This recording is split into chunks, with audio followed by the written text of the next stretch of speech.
Hello and welcome to Pop Culture Graveyard. I'm your host Hollis, and this week I'm doing a new feature called Magnificent 7. That is 7 albums that have something in common. This week, my most expensive albums. Back in a bit.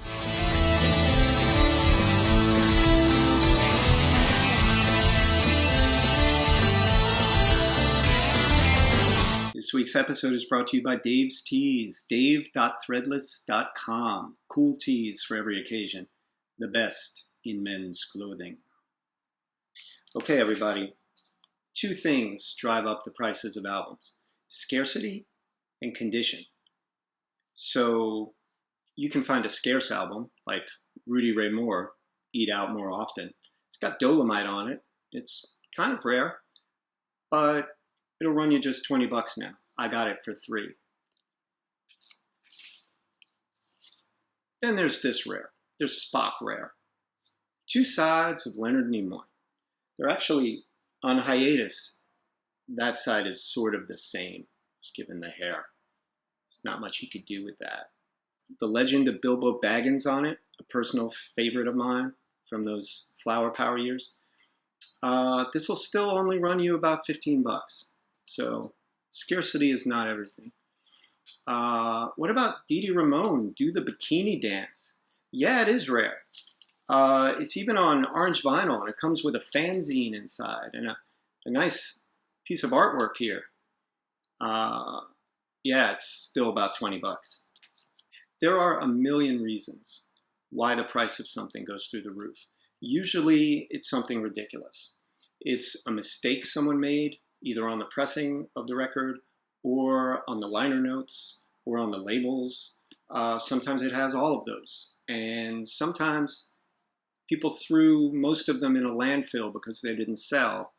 And all of a sudden that person gets rediscovered and suddenly their records are going for $500. So let me start off with the big bazooka here. Pearl Jam, Lost Dogs. It's a great collection. Came out in 2003. It's a 3 LP comp. It's got all kinds of B-sides, unreleased stuff. Guess how much this will run you? No, $400, give or take. My discs are in near mint condition. To give you an idea of how rare it is, bootlegs of this are going for $100. So when a bootleg is going for 3 figures, the original is only going to do better and better. I can only find one fault with this album. I am not a Pearl Jam fan. It's sort of like having a Maserati in the garage and not having a driver's license. They just never spoke to me personally. Right now, I'm glad I'm filming this because this might not be in the collection for long. But it's a great collection, and it deserves to be with a Pearl Jam fan. Here's a group that I adore. I've loved Ween ever since I first heard them. I was like, what the hell is this? And that's usually what I say right before I get into something. This edition of the pod, it's an original. It came out in 1991. It is on Shimmy Disc, which is a Brooklyn label run by a multi-instrumentalist named Kramer. He mostly founded it to put out his own band, Bongwater, and all the interesting kind of offbeat music he was doing with Ann Magnuson, a great singer who has been a New York staple ever since the Mud Club. It's among my most cherished albums. This one currently goes for something around $200. All the pressings that come after it, those are going for close to 100 or 75 or something. So it's really in demand. Given that the band stuck around so long, their early catalog becomes rarer and rarer. More people have the later stuff. I love this album. If you're Ween curious, I really can't recommend this enough. It's not like anything else.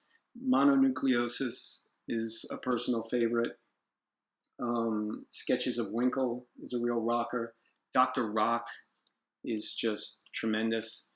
So I love this band. There's an insert in here, which is, par for the course on a lot of shimmy disc releases of the time. But it's a promotional insert. And on it, it says something like, Ween, the drug of the 90s. And I definitely imbibed in the 90s. I spent the 90s in a Ween fog. The next album is a personal favorite of mine, just album-wise. I love this band, r.e.m. The Murmur album, the first full-length. It's a fantastic album. Basically, I was in the record store, and I saw it for $4. I kept the tag on it. I don't want to shame the store, but I do want to kind of hammer home. I think I just shamed the store. Sometimes when I see records in the store, I'll need an upgrade copy. And this is a record that I played to death. I loved r.e.m. for a great number of years. I played them all the time. And so I would just upgrade copies whenever I wore one out. And I was like, $4, I can do $4. And back in 2011, that's what this went for. So thanks everyone who got into vinyl. $3 records are now $22. Copies of this original from '83 go for $25 or so. How did this make the Magnificent Seven, you ask?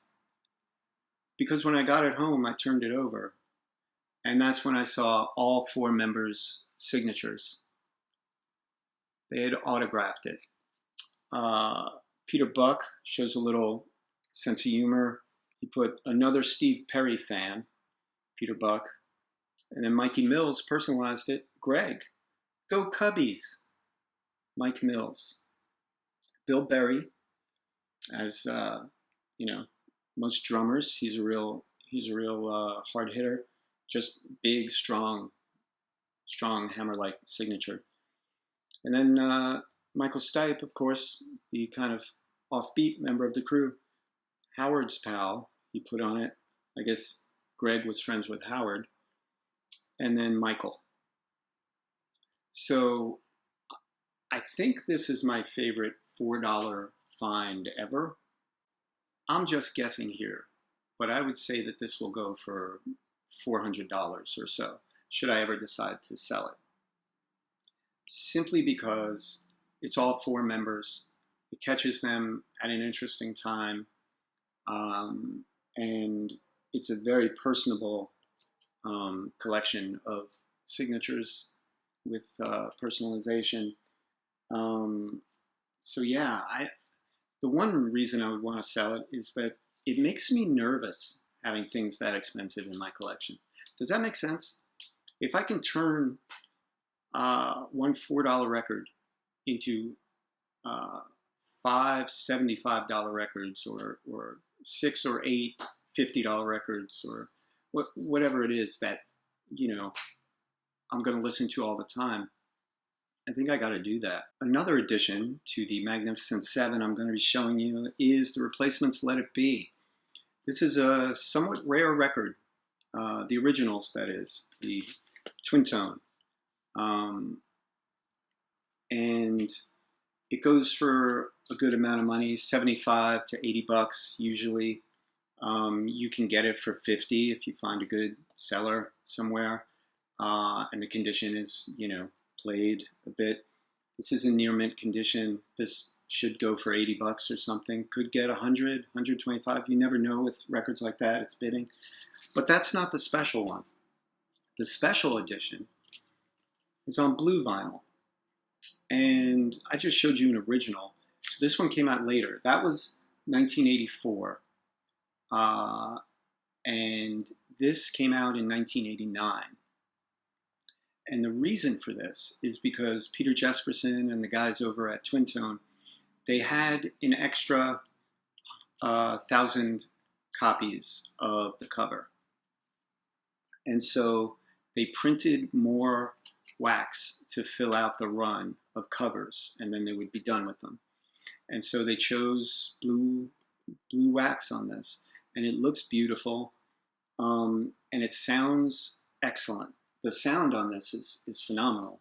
People talk about colored vinyl, but it's subject to the vagaries of any colored vinyl or black vinyl, I should say.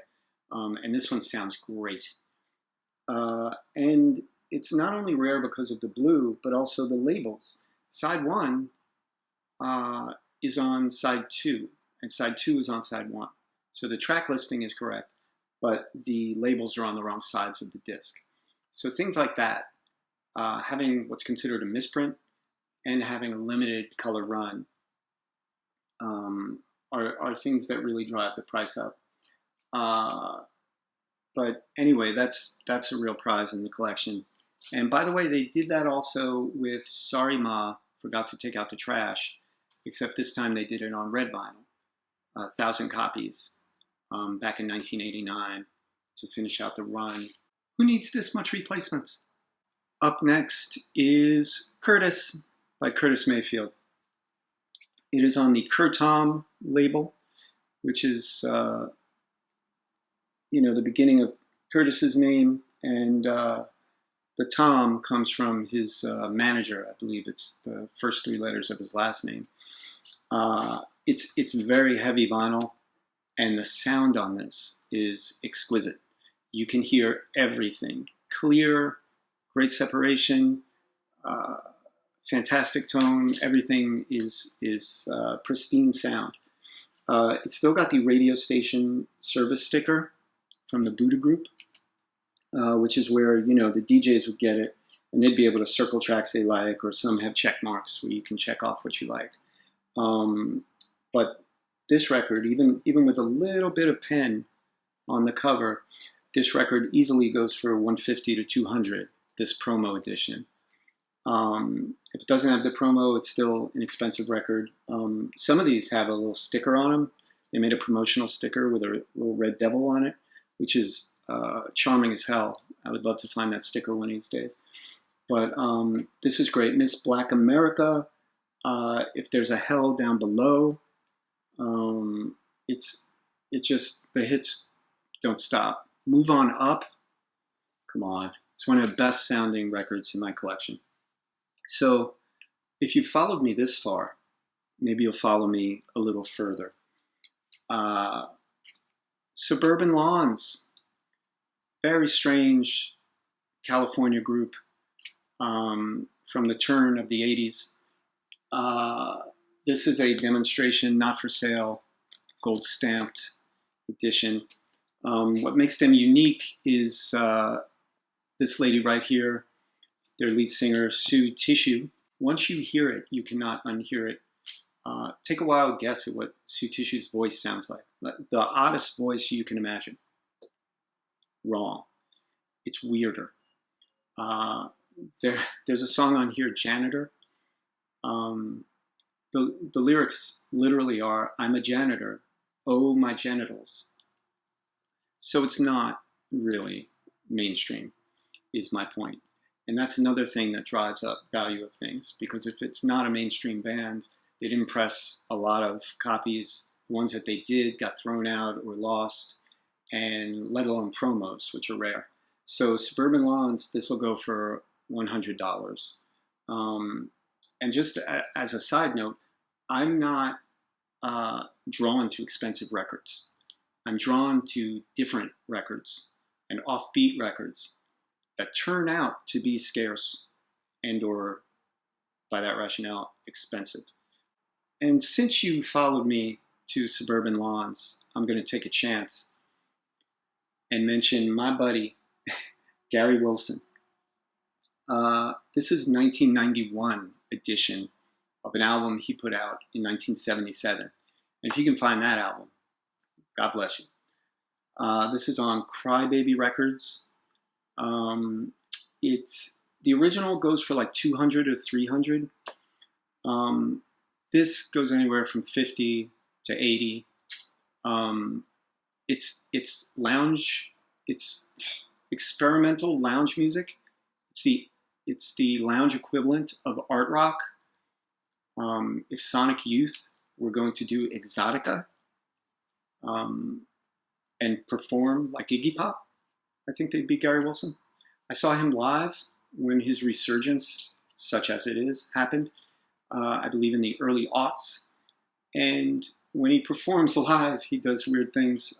This is a little taste. He literally will get naked on stage and tape himself up and dump milk on himself and all kinds of odd things. But this does not sound like anything else you've heard. Songs you should definitely check out to see if you'd like this. 6.4 equals Makeout. There's not another song like it. And Chromium Bitch, which is a little over the top, but still. Another Time I Could Have Loved You kicks off the album, which is a great track. My point is just, these things get traded sometimes, and they go for, a good amount of money, and we forget sometimes about the quality of the music they're in. I like when things gain in value simply due to them being out there, and this is definitely out there. That's it. Those are the Magnificent Seven for this week. If you found this episode interesting, do me a favor, hit the like and subscribe, because I want us to grow this channel together. Thanks so much for watching. I will see you next week. Bye.